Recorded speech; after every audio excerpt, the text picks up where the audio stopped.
I was actually talking about it last night with my buddy Gary Lelly. I went over to his house. He has this cool little web series he's doing where he's reviewing old snacks, like from our youth. Okay. You know, Fruit by the Foot and this or that. And somehow it came up, and he had no idea about my background. And he was like fascinated by it. He's like, "Yeah, you did." I was like, "What? You really did all that? And what? Getting into comedy?" And then it was like, and then I got into this. And when Joe told me you went to Brown and that you worked in private equity, I thought he was fucking with me. There was no going off of the first night. Well, I did. I used to. Anyway, let me start. Let me do a little intro. All right, guys, we are back. Welcome to the Ready Set Blow podcast, episode 306. With my man, Zach Lord. 306 episodes, my friend. Not bad. Not a week missed in 5+ years. Jesus, I'm glad I didn't bail. So, yeah, it's the only commitment. Yeah, thank you. Well, it's helpful because I'll have to record one in a scramble next week. But longest relationship I ever had, me and this fucking microphone with the podcast. Yeah. Not this microphone specifically. I'm borrowing this one. So I guess it's also like the girls I date. I'm just borrowing them. It's a 6-year relationship. Yeah. Oof. I guess it has to be a little bit longer than maybe another 3-4 months, and that'll be longer than my relationship with my fiance that I left at the altar. You left her at the altar? Well, not right at the altar, but it was a few shortly months after. Before. Shortly before, not shortly after. But you were married, right? Well, we got through all the things, but we didn't do the wedding because I called it off like 2 months before. Gotcha. So you got invitations were out. You know, her name was on the condo. So it was but it was still cheaper. It cost me a lot of money, but it was still cheaper than a divorce. Yeah, definitely. Yeah. And that's better for her. I mean, she's got a whole family, kids, and everything. She's happy doing her thing, and I'm over here ruining my life day by day. That's back when you had assets to split. Now you can get married risk-free. Now exactly. Now there's money coming in my direction. Oh, Zachary. So where you said you're from Arizona and you moved to San Francisco. Correct. This is something I know. You know, obviously we know each other. We go back a few years. Joe Bagley, shout out Joe Bagley, introduced us. But I never understood, why would you leave Arizona? I fucking love Arizona. First job out of college was in the Bay Area. Is that yeah, and I was just in Arizona right before this for work, and it's hot enough where I'm like, yeah, I'm glad I don't fucking live here. What are you talking? I mean, but like you're inside air conditioning unless you're outside in the water. But you still, you can't just teleport from building to building. You go outside for like 3 minutes, just saps all the energy out of you. It's the worst. Yeah, I guess it's true. I guess my experience of Arizona is going in town and doing comedy and fucking off. So it wasn't like I was in my business suit going to work. You know, like I didn't have that experience in Arizona. So maybe it does suck. But even like when we did the weekend with Joe at House of Comedy, the walk from the condo to the venue. Yeah, sucked. That was never good. That was never good. 2 blocks and it felt like it was 10 miles. And we were all going to get so shit-faced that we'd be like, we can't even take the car 2 blocks. I guess we got to brave the desert heat because we're going to wrap that car around a fucking cactus if we drive it across the road. And the car would be hotter than being outside for the 2 minutes. Yeah, dude. Oh, man, I've had shit ruined in my car, like melt. Mm-hmm. Like when I was moving out, when I drove across the country, I was like parked in the parking lot of my hotel in Arizona because I was staying in town for a few days. My last stop before I got to California, and like shit in my back, and because I left a bunch of shit in the trunk, just fucking melted and stuck together. Yeah, I learned that lesson when I was 6 years old, and I left my Game Boy Color in the car. Oh no, just melted into a. Oh, it melted. It melted. My parents didn't even buy me a new one. They're like, "You should have known better." I'm like, "I'm 6 years old." You should have known better. They should have known better. They're the fucking adults. You got to be responsible for your electronic property at 6. Every Game Boy I went through, they're like, you're paying for new one. It's like, well, I get all my money from you, so you're still buying it. Like, when parents do that, it's just like, you have to buy yourself a new one. It's like, where does my allowance money come from? I'm not even doing chores when I'm getting allowance. Oh, you got allowance for nothing? I got early on for like it was like. Did you come from money or something? Enough for my parents to give me $5 a week. I don't want to brag, but you know, dude, that's one thing I will say. Mid-level attorneys can give their kids $5 a week. Yeah, I mean, attorneys got money, but I'm saying, but think about this. So, like, I always think about like how cheap, at least my dad was. Like, I mean, we were poor, but still, like, I'd ask for like a quarter to go to the bodega and get like an icy. It's like, no. Dude, a quarter. I've seen him put 4 in a meter, like on a parking meter. Yeah, but he wouldn't give me a quarter for a juice. I'm like, what the fuck's going on here, dude? And like all the lessons they're trying to teach her, it's like you need to know the value of $1. It's like that didn't stick. I'm putting $100 in every Suns game.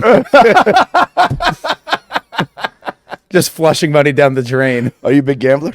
I'm not a big game. The only times where I've thought that I've had an issue is table games. So like I don't do blackjack or craps or any of that. And really, like, craps is fun, dude. Craps is fun when you got like when it's you and your crew running the table. Yeah, like you want everyone rolling the dice to be someone you know, because then you really get into it, you know. And then you can put it all on them if you lose. Oh yeah, just blame your friends and just guilt trip them into buying you something. Like, yeah, hey man, you're paying for the drinks tonight because fuck you. Like, Yeah. because I lost and you won. You owe me $2,000. You're old snake eyes, you piece of shit. You did that on purpose. A big sports bettor though, is that your thing? I like sports betting, and I actually Do you bet on all the sports? I only the ones I know. Basically, just NFL and NBA. That's Okay. it. And NBA, I'll be honest, I've not done well this season.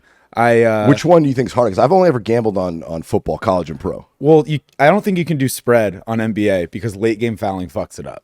Well, that's the thing about the NBA. I said this when the Tim Donaghy thing went down. It's like, obviously these guys can fix the game. Oh yeah, 2 quick fouls to their best player, and you're going to hit the under. I mean, you know what I'm saying? Like, if they're going to bench him for 5 minutes, and the under's going to hit every time. The refs have too much power in the NBA because like they're not under as much scrutiny as the NFL. The NFL they blow a call and the ref loses their job. Like, I don't know what ref fucked up the Saints Rams when they missed the PI. Yeah. I'm sure whichever ref fucked that up. Yeah. Well, now they go to the booth. Like, if it's even questionable, other refs in New York will ready the ruling down to the field. Like, they won't even let the fucking ref on the field make the decision. And on a review in the NBA, it's out of control when they review it. It's like, oh, who did go out of bounds on? It's like, does this take 5 fucking minutes to figure out? Yeah. Who touched it last? You have 4 fucking cameras. Who touched it last? Like, we got to be 100% certain. It's like off of a player's foot and it rolls out. It's like, let's go with him. But it's also so subjective. Like, I mean, obviously in the NFL, like, you could technically call holding on most plays, but I mean, they're like, you have pretty good review, and those guys see it, and they have a lot of umps and officials, and they see a lot of this shit. But in the NBA, it's like, was that a foul? Wasn't it? Was it a flop? Wasn't it? Right? Because don't they get penalized now for flops? Yeah. So, well, and the biggest reviews now are like if it's a flagrant 1 or a flagrant 2, which has just gotten out of control. Flagrant 2 gets a suspension, right? Flagrant 2, you get an ejection immediately, right? You get ejected immediately, and depending on the severity, I think it's generally a 1-game suspension. Like Desmond Bain got a 1-game suspension after he broke Gary Payton Jr.'s wrist. Oh, okay. But worth it. Yeah. He took Gary Payton Jr. out of the game. He took him out of the series. Yeah, why don't they do that in the NBA? Put bounties. Remember when Greg Williams on the Redskins was giving out bounties to the players to knock out? And Sean Payton did that too. Yeah, dude, that's what I'm saying. Why wouldn't they just put like their 12th man in and just go have him spear LeBron James? Yeah. I would do it if I was a 12th man. Hey, if that's what it takes to make the team, for me to get my NBA check. Do you know what they should do is suspend a player for whatever length of time the person they hurt is out. Oh yeah, like if it's an intentional foul. Yeah, if it's a dirty play, it's like, well, he snapped his leg and he's out for next season. So like, looks like you are. That too. would be fair. That'll be totally fair. Eye for an eye. On this like a freak play, somebody's paralyzed. It's like, well, yeah. I wonder how much. Guess we're taking your legs away. I know. You actually have to. Yeah, if like you blow a guy's knee out, like the guy who did it has to have his knee blown out. Yeah. Like somebody comes out with a bat. Yeah. There's just like one like mob. Yeah, there's just a mob boss. It's just this big fat sweaty Italian guy settling NBA vendettas. That would be something you could do. Like, you know what you fucking did. I sound like Joey Diaz when you imitate me. What do you think you sound like normally? I don't know. I know. I mean, for me, it's personified. It's not like this. It's not this intense. Maybe like when we're both drunk and we get into it, like when we bicker, it's like. Yeah, some of my friends when I drink, that's what I like to have arguments with. Yeah. You're one of them. My buddy Tyler, I will spend the whole night trashing my friend when we're drinking. That's all I'll do. The first night I'm like the worst friend to have. Like the first night we met, I'm like casually talking about LeBron and Jordan with somebody else, and you just come in so hot. You're like, you're a fucking idiot if you think LeBron is better than Jordan. You're fucking how old are you? I'm way older. I'm 10 years older than you, you fucking moron. As if that matters. Yeah. Did you even see Jordan? No, I didn't think so, idiot. Yeah, like you don't have access to YouTube. But were you actually trying to defend LeBron James in that conversation? I wouldn't defend him anymore because last season was weird. It was 29-7-7 and missed the playoffs. So I don't know how much you could put on him, but that has to be the biggest waste of money team ever built. I can't believe how badly that worked out. I mean, they weren't even 500, were they? I think they were just over 500. Okay. I'm not actually. Don't quote me. Because they were not above 500 for a good portion of the season. Yeah. I was like, what the fuck? Russell Westbrook was just a bad call. He's not good. See, that's the thing about the NBA that I don't get. Like in the NFL, like obviously the team dynamic matters, but you get a good player at that position and you're going to play him. Yeah. But like in the NBA, fucking bench him. If Russell Wilson just doesn't work well with LeBron James, no matter how much trying, It just won't work. And I don't know why that's the case. It's like they don't understand the concept of a sunk cost. They're like, oh, we're paying him $45 million a year, so we better start him. Why? You're gonna pay everyone what you're gonna pay them. They really don't try to win the games. You're gonna pay them that no matter what. Would you rather pay them? Well, you know what it is. It's like every other executive in every other business, right? Whoever pulled the trigger on that has to prove it's worthwhile. And benching him is proving you failed at whatever it was you were trying to do. Yeah. So that executive would then be held responsible. Do you know what else? Because at the end of the season, I bet you Russell Westbrook's numbers were pretty decent, but they didn't win any games. Yeah. And so LeBron's numbers were decent, but they didn't win any games. Right. We can say, hey, he scored what we thought he'd score. He scored what we thought he'd score. It just didn't work out. It's like, no, like obviously if you had another player in there that fit better, it could have won the game and fuck the numbers. The win-loss column is what matters. It's like the opposite of Moneyball. Instead of going towards stats to help you win, they're like, let's just get stats that look good on paper and do not help us win at all. Yeah, there's a lot of that. I mean, that shit happens, like I said, across all businesses, man. Everyone's covering their ass. I can't think of a single industry where people don't. Dude, it happens in comedy. Like think about how many shows they just put on, a mediocre female comic just because they're like, hey, we use all the female comics that we know. We need another one. Let's put, and it's, I get it. Like you want to have diversity on the show, but at some level, it's not good for the show or the person that you're giving the opportunity to if they're not ready for it. I like it as a white man when I fuck up, be like, hey, other diversities could be bad at comedy too. Okay? I'm not the only one who bombed. Yeah, I'm not the only one who's terrible at this. No, but it's one of those things like it's a weird human instinct to just like throw good money after bad. Yeah. People do it in relationships all the time. Think about how many relationships that started out great and then turned awful, but you just kind of hang around because like, well, I've been with her for 2 years. Because it's like, what the fuck? So you're going to throw 2 more at it? Like people would rather make themselves miserable indefinitely than admit that they made a mistake. Yeah. Yeah. That happened too. That people do that shit with ideas. Yeah. Like that. I was reading I forget like people on Shark Tank where all the sharks are like, we're trying to help you out here. This is an objectively bad business. And like, you guys don't know what the fuck you're talking about. It's like, well, one of them owns a basketball team. So, also, they've been hosting the show for years. Yeah. They've seen thousands of businesses. And like, this one is not good. It's the other ones we've seen. Fuck their credentials as actual, because obviously Shark Tank is not a real business venture type thing. It's a fucking TV show. Right. But they've seen other contestants. So it's like, hey, this is not a good idea. Well, how would you know? It's like, we've seen 2,000 other contestants. Yeah.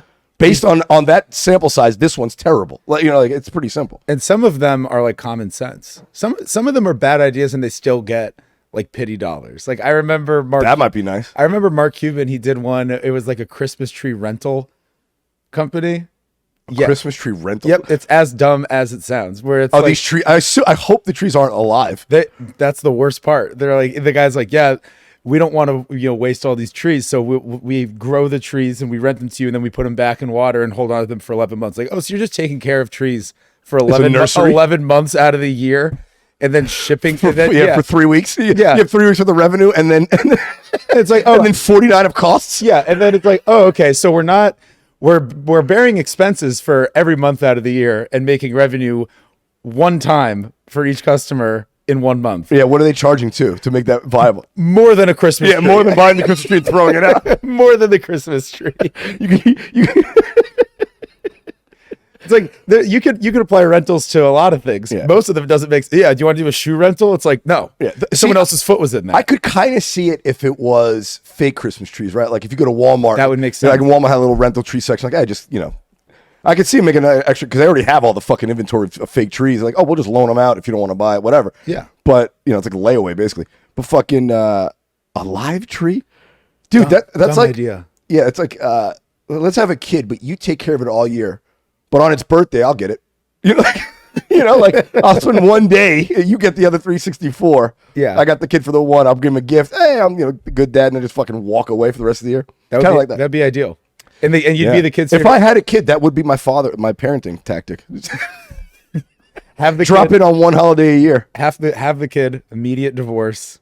As soon as I wouldn't even be married to the chick. Come on, I'm not that kind of a fool. Oh, okay, yeah. Then you got to pay him twice. We covered that earlier. Then they get child support and alimony. But then you get that 1 day out of the year, and it's just like the Christmas tree rental. You're paying way more just for 1 day out of the year than you would if you had it every fucking day. How come they don't do that with like puppies? Because once they're not a puppy, no one. Yeah, they're like, hey, you can. And then you could sell them to China as scrap. they eat them over there. No, actually, I think they banned it. I think they banned it after the bat eating incident. With COVID-19. I think they did ban it, which is funny that's what finally got them to draw the line on eating pets. A global pandemic was like, maybe we should stop eating, Fido. Yeah, I want to know like what the worst animal was that was consumed before, because bat couldn't have been the bottom of the barrel. Yeah. Well, now they think it's the lab leak that's seeming more and more possible. We're never going to get a no, because China covered it up. I mean, these are very secretive people. Not the people, I guess the government. The CCP. But like, even if they didn't cover it up and it was proven that it came from China and it was out of a lab, what could reasonably be done about it? Like nothing. Yeah. Right? Well, and the other thing too, the thing I think about it is too, I don't think it was weapon. I don't think because think about it. It's such a bad weapon, just to indiscriminately make everybody sick. Including your own people. It's not like a very effective weapon. Also, so I think they were just fucking around in the lab and it got out. I don't think it was like a bio weapon. I think it was just an accident and some asshole got sick in the lab and left and got everyone else sick. If it was a bio weapon, it'd be the shittiest one of all time. Like, oh, what's the worst symptoms? Oh, you have to isolate for 2 weeks. Yeah, exactly. Yeah, that's the worst symptom. Yeah, actually the worst thing that happened is it broke the world economy. Yeah. For 2 years. I mean, we're still suffering with this fucking supply chain issues. Yeah. 2 years plus now. I don't know, man. Have you ever been over to China? I have not. Yeah, I've actually only left the country like once. Where'd you go? Went to Peru. What was down in Peru? Drugs, family vacation. You went to fucking South America on a family vacation? Family vacation. It was pretty sweet. We went to like Machu Picchu. How old were you? Please tell me you weren't in your 20s. I was 20. I was 24. You go down to South America to see the senoritas. You don't go there to fucking hang with your family. What are you, crazy? If your family's covering everything but the plane ticket, I guess it's true. I guess you. I guess if my family wants me to go to Peru and they're paying for it, I'm going to Peru. Yeah, I came a long way from that $5 a week allowance. Now I'm getting Airbnbs and meals. Although meals in Peru are less than $5. Your parents made partner. They can afford a little more now. Yeah. It's funny too because like I don't really. I took like 2 years of high school Spanish. Did as little as possible. Just season both. Really? 2 years of college. Very un-Jewish of you. Yeah, very. I crushed it in math. I bet you did. I crushed it. It's in your blood, as they say. Yeah. Not that it was effortless. That might be a racist comment, but I think it's a compliment. I think it's a compliment. It is a compliment, and it's not the Jewish blood, your family. And I'd say let's not even call it racist. Let's call it a racial observation. That's the thing. Positive stereotypes are fine. Yeah, and I also don't think like Jews inherently have a better appreciation of numbers. I just think they're like, as a community, they more often put an emphasis on education. No, that's exactly what it is. So they get better at it. I don't think Jewish people are born better with numbers. I think their family stresses them out to be good at school. And so if your parents put pressure on you to be good in school, you're going to be better in school and you're going to be better at math and reading and whatever the fuck else. I mean, it's just an action of the upbringing. It's that, and also, I mean, like over time, like I don't know if this is cancel worthy, but I think it sounds doesn't matter. Nobody's listening. Perfect. No. We have a loyal fan base in scattered parts, but I think in the Northeast we're pretty big. Up there, they don't give a shit. No, I haven't had one person come back and complain about this. So I say something about Jews, and then he's like, "Yeah, I got a lot of Palestinian followers out of this."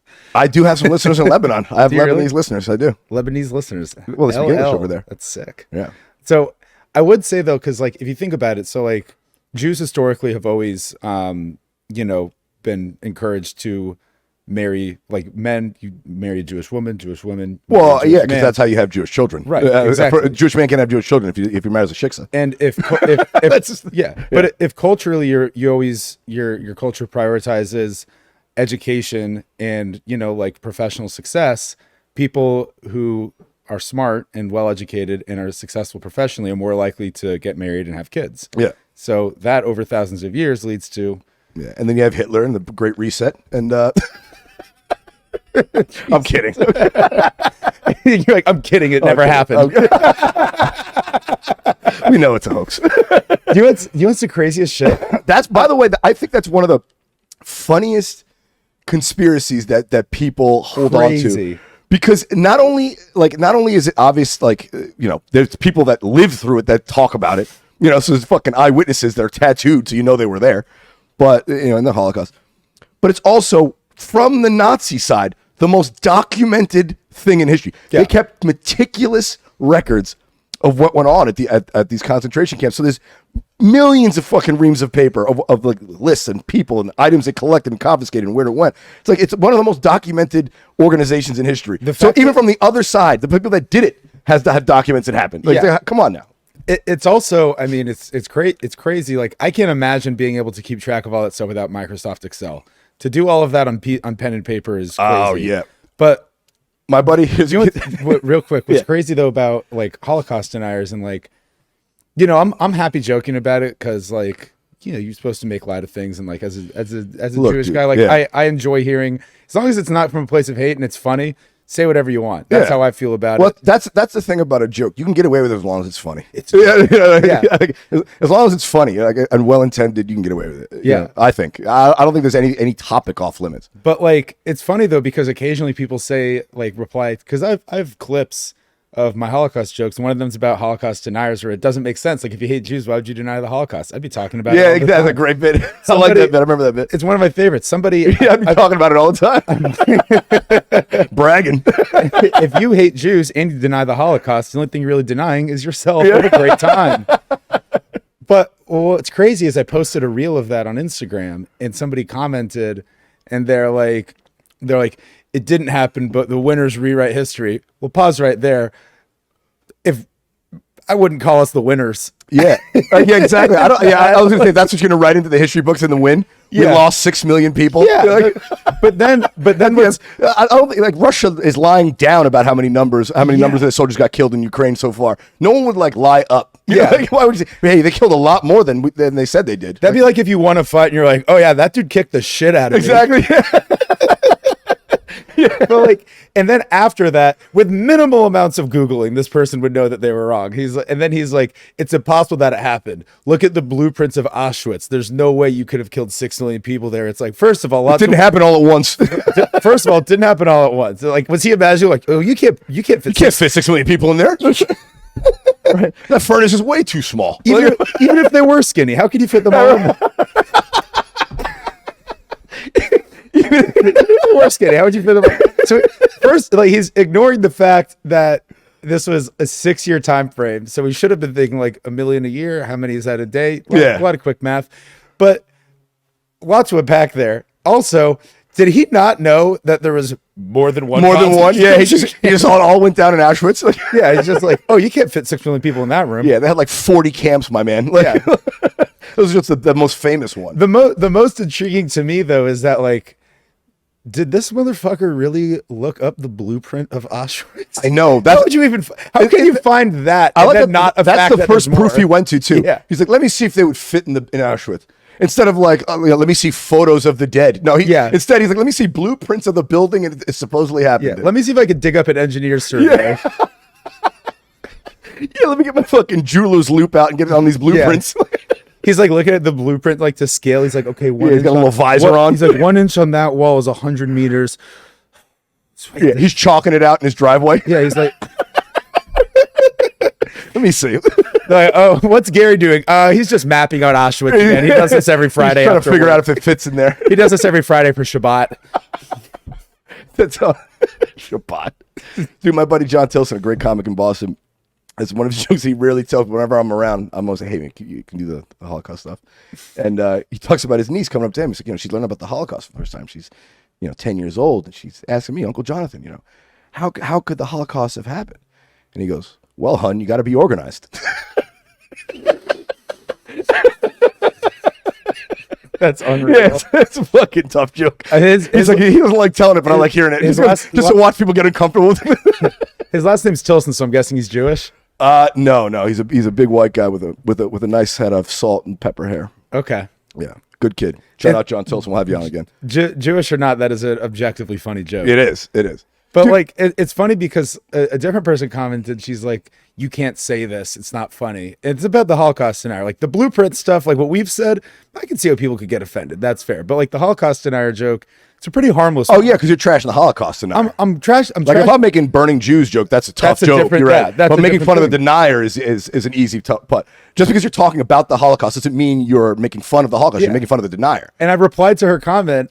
I'm like, it's not okay for a Jewish comedian to make fun of Holocaust deniers.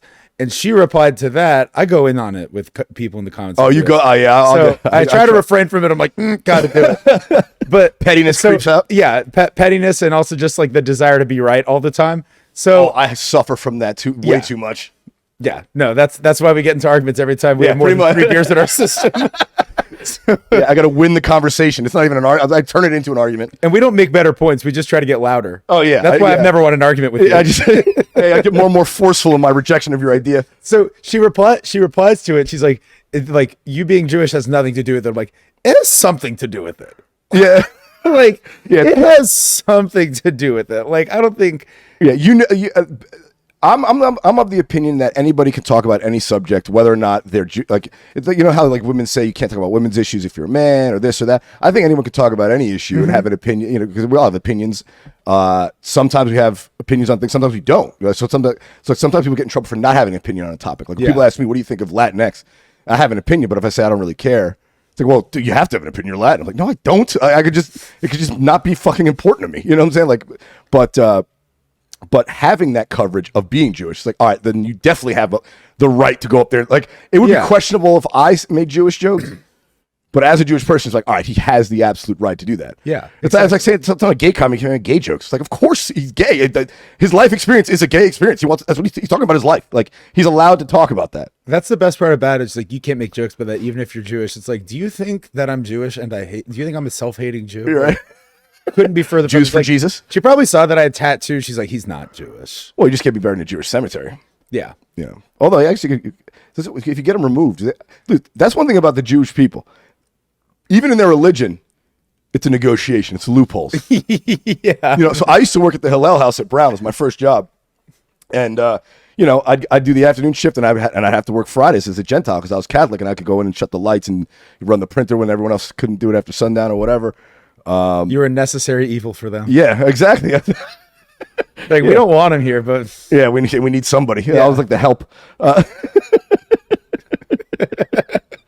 What was I going with? I don't even know where I was going with that. I lost it. It was a worthwhile tangent to go on. No, but that's the thing. Like the loopholes. Yeah, the loopholes. Like, you know, like I said, they can't work the lights. We could hire a guy and he'll do all this stuff. You know, have you ever seen like on that show Penn and Teller Bullshit or on Religulous with Bill Maher? He like goes to like a Orthodox Jewish store where they sell like a telephone that you can use on the Sabbath because it's not electronic. It uses like some other mechanism. You know, like they have like little workarounds. It's like just two cups with a string. Yeah, exactly. Exactly, dude. They're like negotiating with the Lord. It's like you can't like. I'm pretty sure God isn't up there with a fucking attorney next to him. You know, like I'm pretty sure his decrees are final. You know, like you can't. Yeah, there's like a court of appeals between us and God. Yeah, exactly. So if you get those removed, could you be buried in a Jewish cemetery? I've never. Honestly, I couldn't care less about. I know, but that's one of the things. I bet you could go sit with your rabbi and they could, I could give you a dispensation. You'll figure out a way to get around it. Like, he bless you with something. They can't do the cross. They don't believe in that. But we'll give a little blessing on you. Worst rabbi of all time. It's like, can I be buried in a Jewish cemetery? He's like, oh yeah, sure, no problem. Yeah, fucking get out of here. You're good. Say 3 Hail Marys. It's like I don't believe in her. Throws on a white collar. he's like a fucking priest for hire. Like whatever religion you want, he'll do. Are there any conspiracy theories? He's half priest, half rabbi. He's like, I don't know who to touch. Yeah.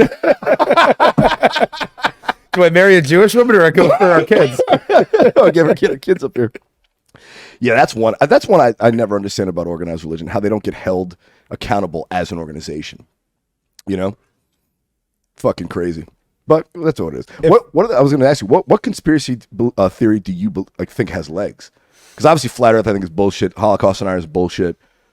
You're a 9/11 truther. You have a little belief in that. Not 9/11. It's like, who the fuck knows? Like I don't know. I'll tell you mine, man. JFK, I'm convinced, was not killed by just Lee Harvey Oswald. Had to be multiple shooters. All of the conspiracies, pretty much all of them, I get like the argument. I've never taken the time to look into the facts, and it also would be tough now to know. Like, if you look up stuff on the internet, it's like what's facts and what's not. That actually helps people who spread misinformation. They don't want you to believe what they're saying. They don't want you to believe in anything. So that way, every time the truth does come out, it's like, maybe it's not true. Yeah. You know? That's exactly. Which is a very devious thing to do, which is kind of like the best form of gaslighting. Oh, it really is. You know? That's how guys who cheat on their girlfriends get away with it. You know, they make them think they're the ones. It's like, no, man. And then you don't believe your lying eyes. You know? They lie about everything, so it's like, he's just a liar. He's just a liar. He's just a liar. Yeah, no, the JFK one, I'm convinced the mafia was involved. I wouldn't doubt it from what I've heard. For conspiracies, I take the Jeff Dye approach of I don't know. Yeah, Why would I know? But Bigfoot is real to him, and he had me come around on Bigfoot. He's like, listen, I'm not saying it's a person. It's like honestly, it could just be a species of ape that we don't know about. He's like, how big is the forest? He was like, oh, fair enough. We discovered gorillas in like 1926. He's like, is there another monkey out there we haven't found yet? Possibly. And I was like, all right, I can go with that. Yeah. You know, that I can rock with. That has some legs. I think of all the conspiracies, I would say that the one I'm closest to believing is that there's been contact between aliens and our government. That's the next one I was going to ask you about, dude. I think, first of all, something called the Drake equation mathematically proves there has to be life in the universe besides us. Because it'd be asinine not to. If the universe if the universe is infinite by definition, that means that anything that has a greater than 0% chance of happening has happened, will happen, and is happening. And if we're alive, that means that intelligent life is capable of existing. The question is, have they reached us? That's the question. The question is it possible to cover that, like the amount of distance? Like if there is a human equivalent species that's been around for 50 million years, but they're 50 million light years away, they still wouldn't have gotten here. Yeah, exactly. We've been around for 250,000 years, and the farthest, if we started traveling the speed of light the moment we existed as a species, we wouldn't even be out of the galaxy. So I heard something crazy. These numbers are just how I remember them. They're not exactly correct, but you'll get the idea. The Voyager left Earth, I think it's like 30 years ago or something like that. 72. So 40 something years ago. 50. Fuck, Jesus. So 50 years ago, and it's going at like, I think like 30,000 miles per hour, something like that. And it's like 20 light hours away. Yeah, it's yeah, exactly.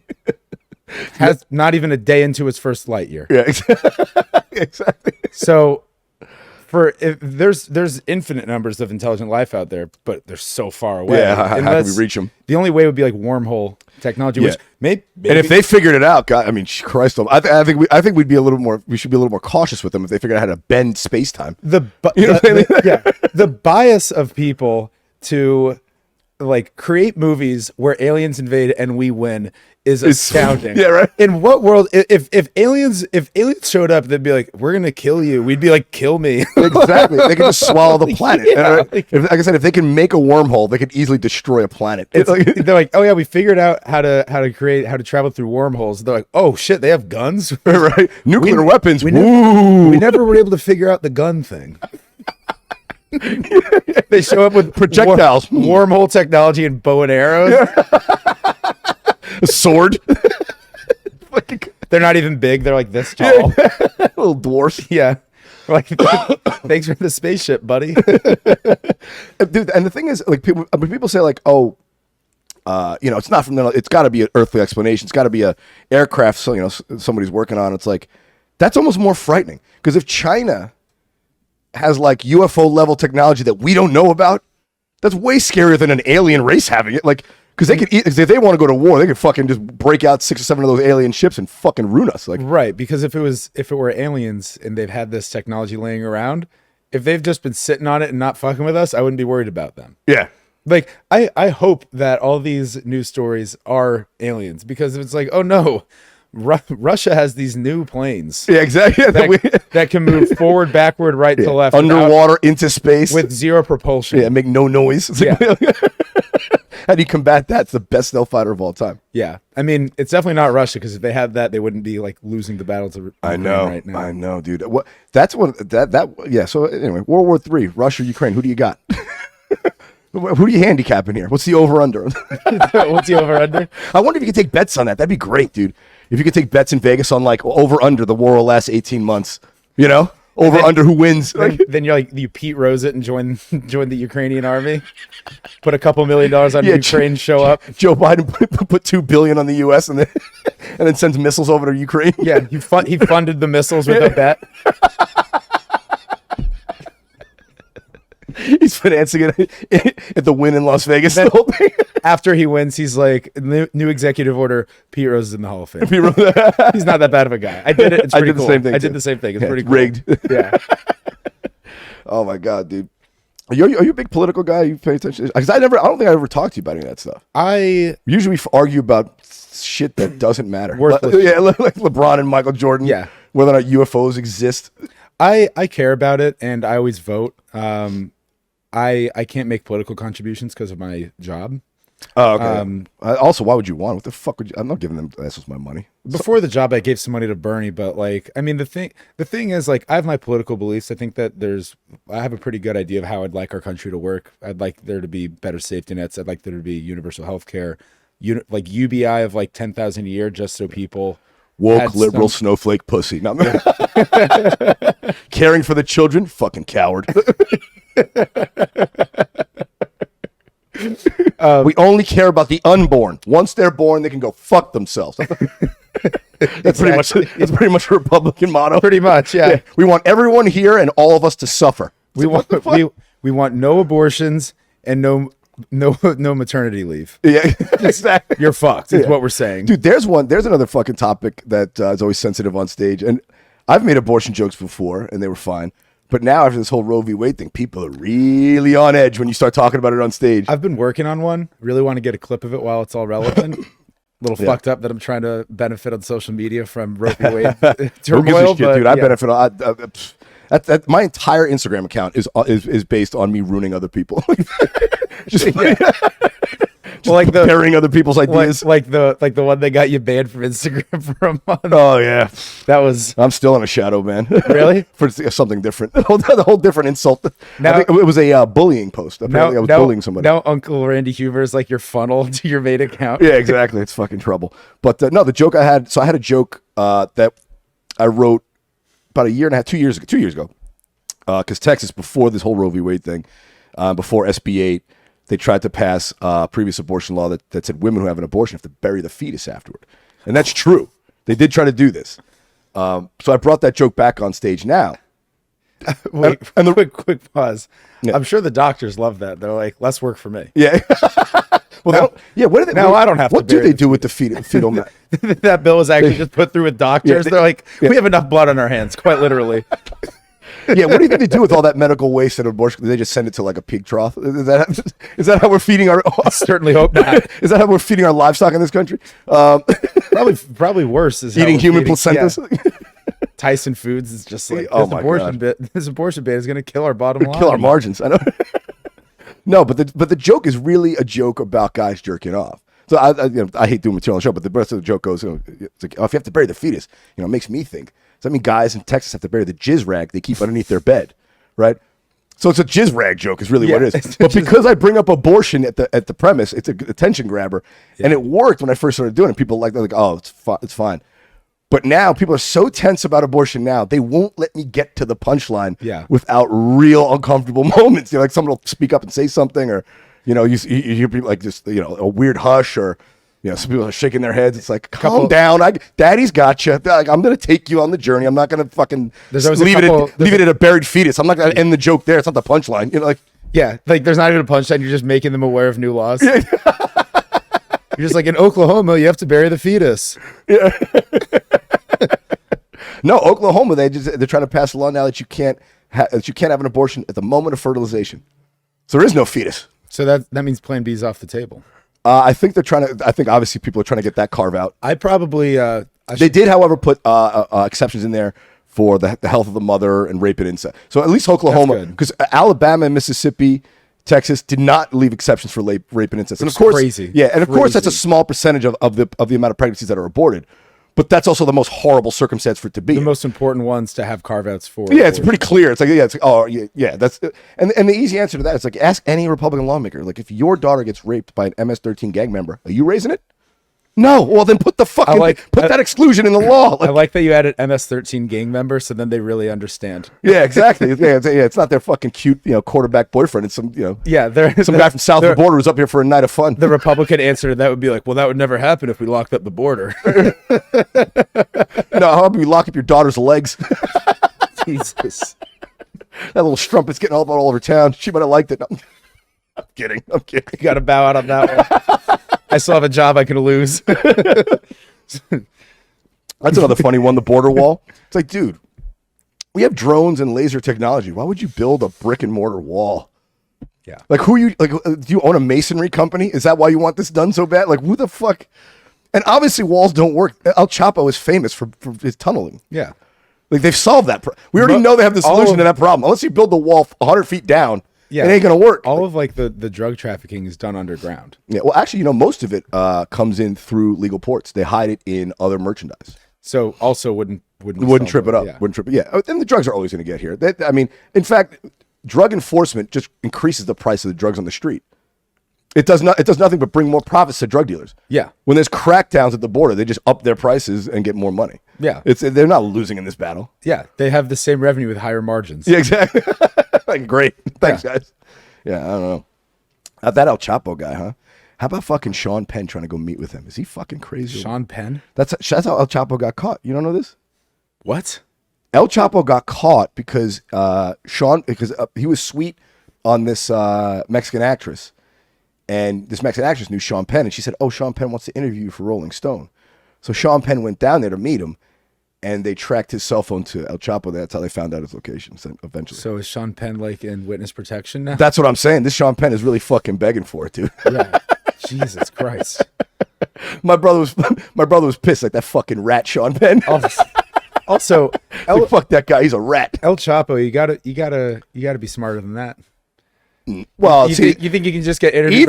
Even the biggest drug lord in the world can be enamored by some pussy. Yeah, because he liked that little hottie Mexican actress. No, I think Sean Penn. I think he just loves Sean Penn. Nobody loves Sean Penn. I think he saw Mystic River. He's like, wow, that was a good performance. Yeah, that was a good performance. I wonder if El Chapo is going to sell the rights to his biopic, and like who he's going to ask to play him. It's funny because it's kind of like I haven't seen it, but the new movie Massive Talent with Nick Cage. I haven't seen it yet. I'm a huge Nick Cage Love Nick fan. Cage. Nick Cage is, fuck the movie National Treasure. He's a national treasure. Dude, I watched a movie with him recently. I forget what it's called. It was like a horror movie where he goes into some fun house where all of like these like Berenstain Bear type animatronic things come alive, and then he kills them all. And in this movie, it's a horrible B horror movie. Like most of Nick Cage's. Yeah. But in this movie, he has 0 lines. Literally, he says nothing in the whole movie.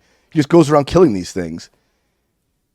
And honestly, it was a piece of cinematic. It was a cinematic masterpiece. It was fantastic. I love how Nick Cage put out like 3 like movies in a row. It's like all ending with man is like The Wicker Man, The Family Man. Oh yeah. Well, his policy is if you match my quote, I will do the movie. Yeah. He won't even read the script. He's like, if you just pay my quote, I will agree to the film. Yeah. Which it kind of makes people wish I get some money together and pay him his quote and just get him for 5 weeks and hang out. Or just have him. What are we shooting? Nothing. We're hanging out, bud. Here's your $5 million. Sit there, let's drink beer. Just have him on the podcast for 5 straight weeks. He would have to be such a fun person to hang out with. I wonder if he's kind of weird, dude, because he's done some crazy shit. I mean, first of all, weird people are fun. The best. They're the most. Yeah. Jeff says it all the time when we're on the road. He's like, I love crazy people. He's like, I want to hang out with crazy because they're more fun. Like, it's like I'm leaving on Sunday, so I don't. Never gonna see. Let's find some crazy people in town and hang out with them. But he's like, he famously paid like $5 million for an actual T-Rex skull to display in the grand lobby of his castle in Scotland. Unbelievable. Didn't he went broke pretty quickly after his like. Oh, that's why he's taking all these acting gigs. He doesn't give a shit, dude. He's just trying to keep. He owes the tax man fucking millions. He's just trying to keep the lights on. Yeah, exactly. He's like, yeah, I'll be in The Wicker Man, The Weatherman, and The Family Man. I don't give a fuck. He did do those 3 back to back. Yeah, they were good. The Weatherman. I'm more partial to Family Man. I loved. They could do a remake of Joanna Man. Put him in it. Oh my god, yeah. But can you do blackface and drag? Is that would that get him canceled if he goes? Because wasn't Joanna Man like a black drag?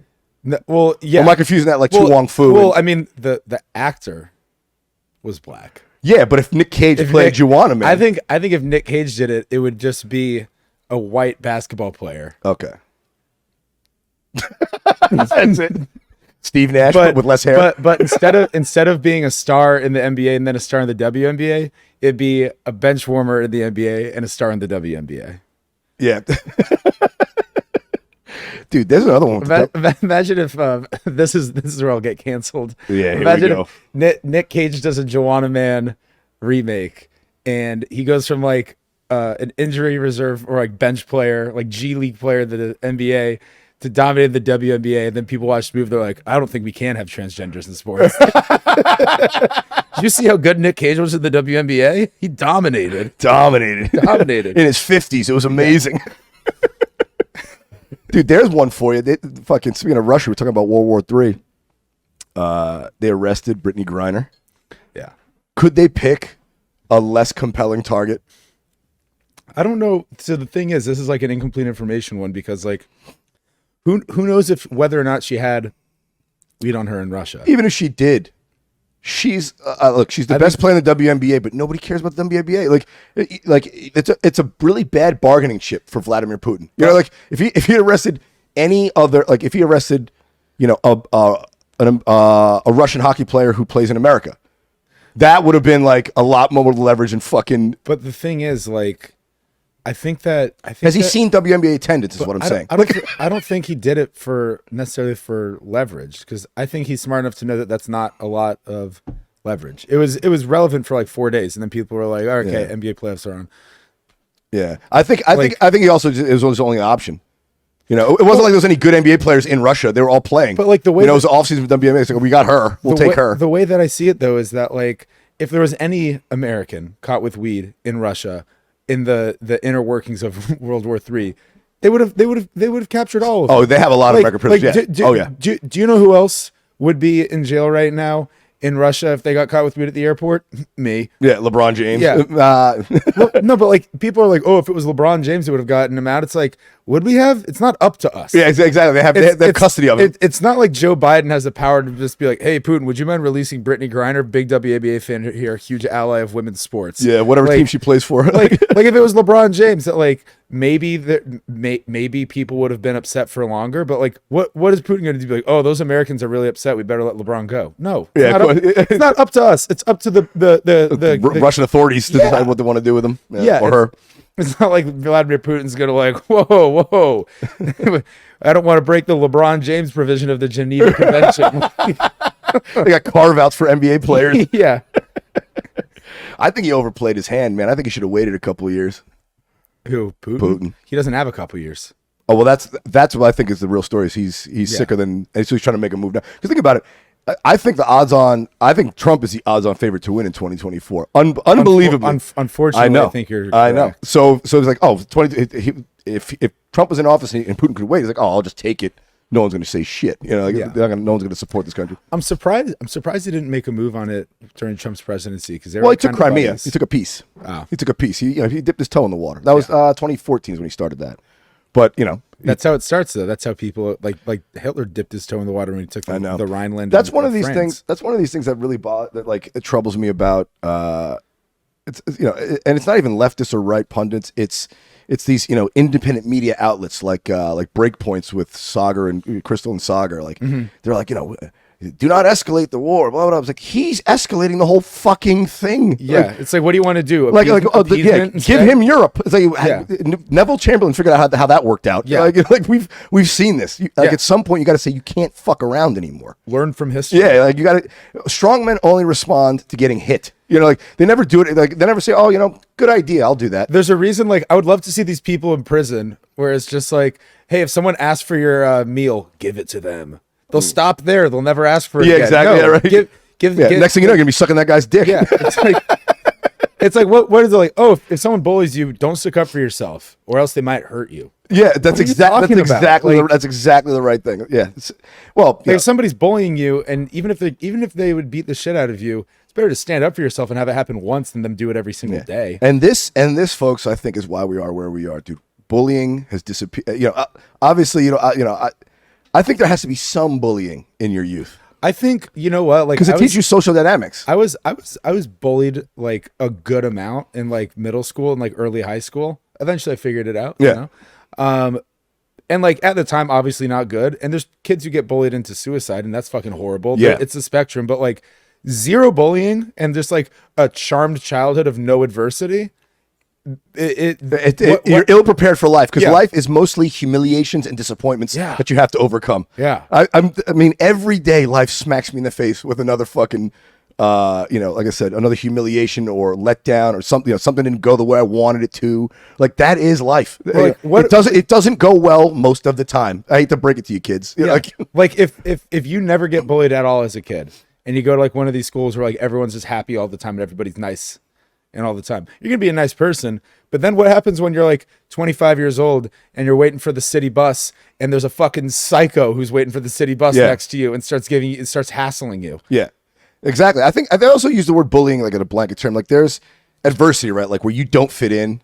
Yeah. That's not bullying. That's just you're trying to find your social place. Right. It's not like these kids are like, just because you're not friends with everybody doesn't mean they're bullying you. Sometimes you're like, you getting beaten up, that's bullying. Mm-hmm. But if a pack of kids makes fun of you and you're not, in that group, and you got to find your own group, that's just figuring out the social dynamic of your school or your community. Go through. Yeah, exactly. Like, it's a good thing to have to figure out, like, okay, these people enjoy making fun of me. They're getting a rise out of me. They're not my kind of people. I don't want to hang out with that crowd. I want to hang out with this other crowd that enjoys my company. But also, like, you eventually figure out, like, okay, I have to start giving it back to them. I have to start roasting them. Yep. Or I need to learn how to fucking ignore them because they're only doing it because they get a rise out of me. Yeah, or find some other way that you, like, or maybe you get into something, you become a really good fucking whatever musician. Like, that guy's cool now. You fit back in. Or you start bullying other kids, so then you feel better about yourself. It all works.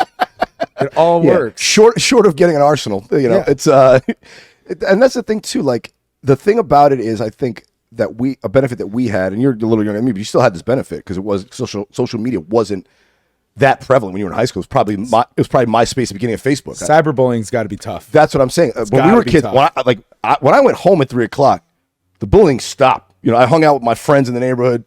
It was fine. Yeah. But now you can wake up to DMs of them just fucking roasting your ass. You could just be under a microscope constantly. Yeah. I mean, I didn't have social media. I was late to the party. I didn't have Facebook until I went to college. Good. I'm glad I didn't have it in high school, and I'm glad I didn't have MySpace in middle school. Oh, you're a big MySpace guy? I wasn't. Okay. I did zero. I made a MySpace. Made a MySpace on a Thursday. Added my friends. Sent a bunch of requests out. Leave it on my computer that night. My brother goes on my computer. MySpace is open. No password required. Oh, makes just like the title, just Zach Lord, I'm gay. And then every just posted like 8 times, hey everyone, I'm gay. I created my MySpace to come out and say that I'm gay. And then I go to school the next day. I love how the 12-year-old boy, that's always the funniest thing, is telling you, hey, it's just gay Lord. Like, what? Yeah. It's even worse when you can come to school and everyone's like, hey, it's gay Lord. Like, but I came to school the next day. I didn't go back on MySpace. I mean, MySpace. I just created it. Just deleted the account. I just created it, shut down my computer, didn't think anything of it, didn't check in the morning. That's a great burn. Went to school, and all my friends and half the people at the school were like, so you're gay? I'm like, what? They're like, you posted you're gay. I'm like, what are you? Oh, and they thought you were actually gay. Yeah, that's like, tremendous. I'm surprised they were that cool about it. Like, oh, good for you coming out. Like, they didn't even bully you about it. My friends were like, why didn't you tell us? No, my friends were like, oh, did your account get hacked?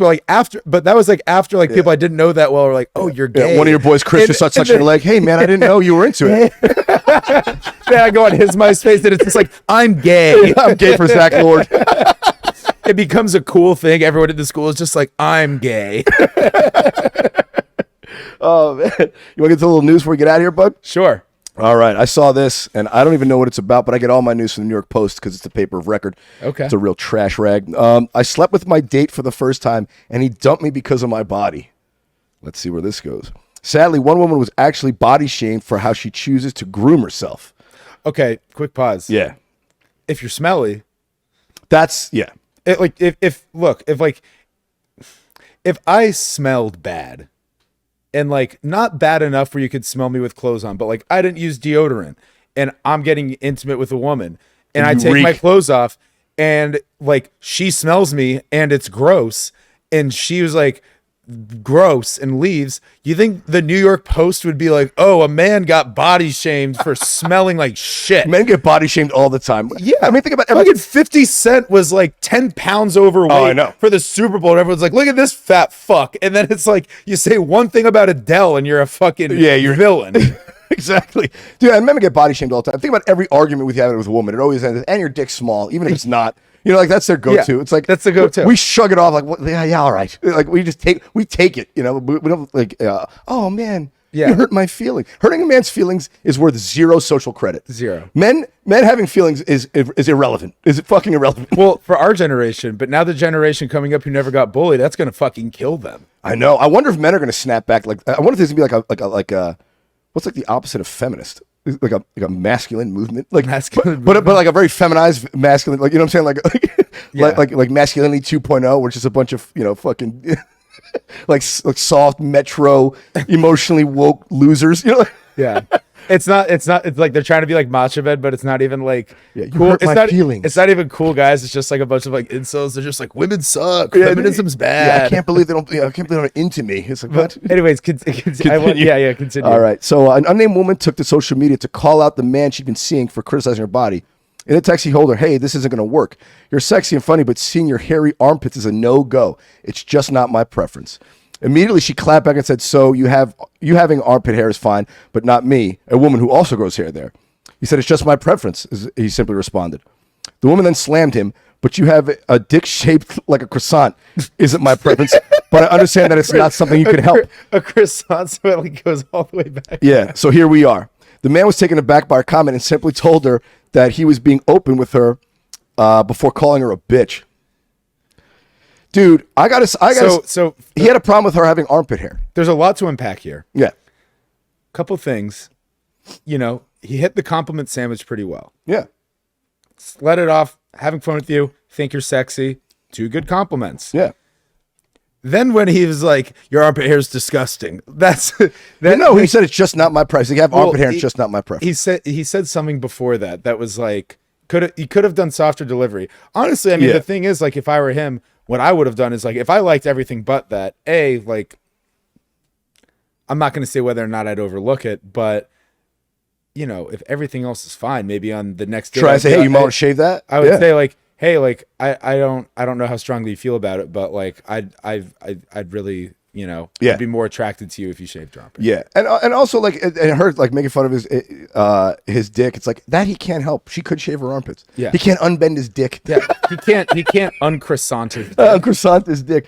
Yeah, and it's also, like I said, it's a preference. I don't think you should be allowed to have preferences. Like saying, like, oh, I'm into, let's say I'm into heavier chicks.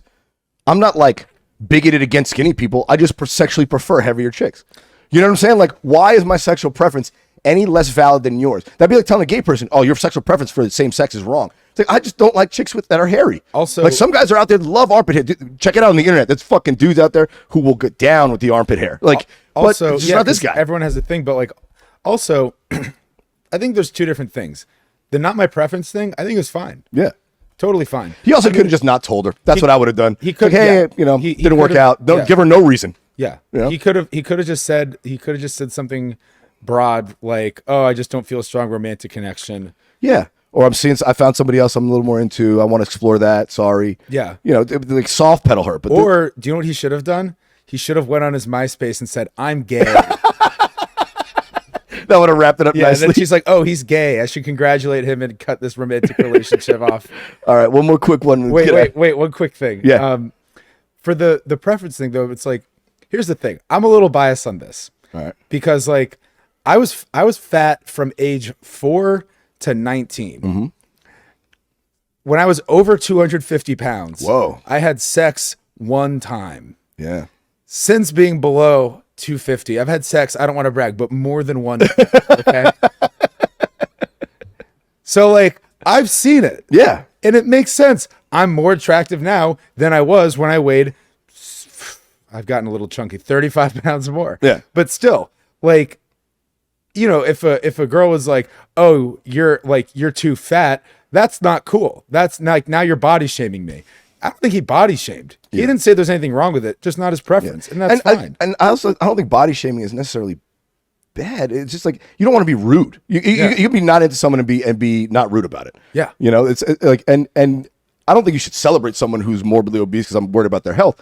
But you could be kind to them. Yeah. You know, like you say, I'm sorry, I don't have a connection with you. Yeah. And that's it. Like you don't have to like fucking bury him. Hey, you fat bitch. You know, like whatever it is. My stance on it is like, look, if someone has something where you don't find them attractive, you don't have to fuck them, but don't be mean. Yeah. That's it. Exactly. Don't fuck them, don't be mean. You hear that all the time. It's like, oh, you're a transphobe because we won't have sex with a trans person. I was Yeah. like, I'm just not into. I've heard that. That's crazy. It's like, I'm not saying that they shouldn't be trans. I'm saying that I just don't want to have sex with a trans person. Yeah, and dude, and honestly, as time goes on, there's may very well be trans chicks, and the surgery's so good that like I don't give a fuck. But You know what I'm saying? Like, right. Like, But I think also don't know that many trans people. Like, I don't often have like, offers of sex from trans people. You know, like, Yeah. I've gotten 0 offers of sex from trans people. So of course I'm not having sex with them. But like when people say, I think it's kind of crazy. Let's see if we get canceled for this, even though I don't think it's a crazy take at all. When people say that like a guy who wouldn't want to have sex with a trans woman is transphobic,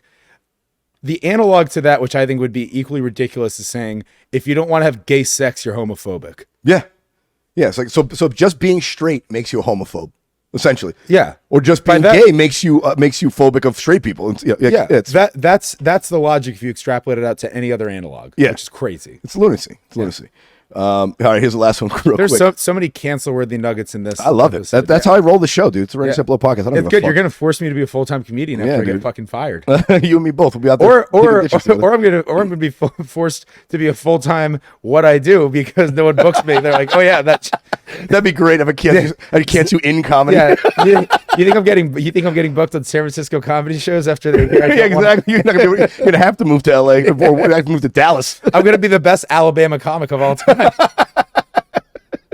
We got another teacher sex scandal. Pennsylvania teacher busted for sexual relationship with student after her husband alerts to police. A married Pennsylvania. Wonder why he was upset. I know, right?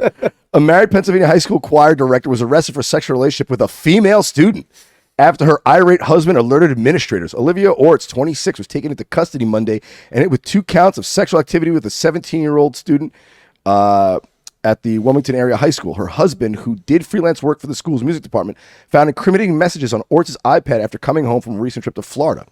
And he told the principal. Orts was suspended on May 9th, and a warrant was issued for arrest. According to reports, she declined to immediately turn herself in, but then later sang to the local police department. So she was in a sexual relationship with a 17-year-old girl at school. She faces 10 counts of sexual assaults and 2 counts of unlawful contact with minors. The judge is like, how do you plead? She's like, I plead it was just hand stuff.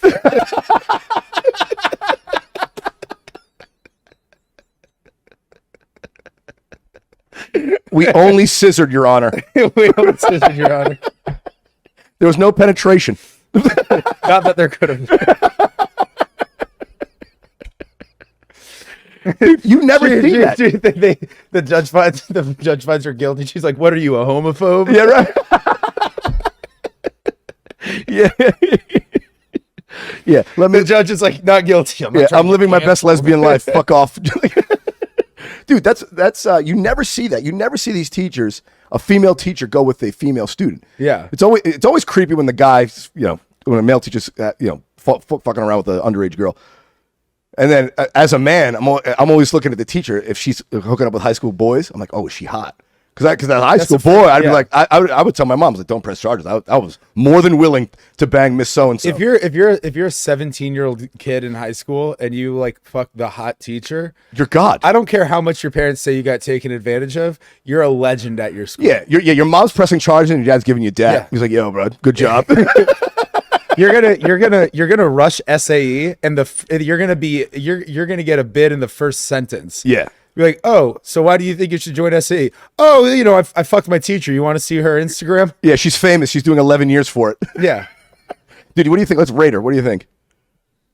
For a teacher, I give her a good 8. She's a teacher 8 for sure. In Pennsylvania, too. We're fucking middle of central It's like Pennsylvania. Central Pennsylvania. Yeah, she's a hot piece. That Central Pennsylvania public school teacher. That's an 8.5. Do you think her husband saved the illicit exchanges before he turned her in? Because I mean, it is lesbian porn. Wait, they taped it? Well, they had they had like messages going back and forth, illicit messages, which has messages, but that could just be text. It's still, it could still be jerk worthy.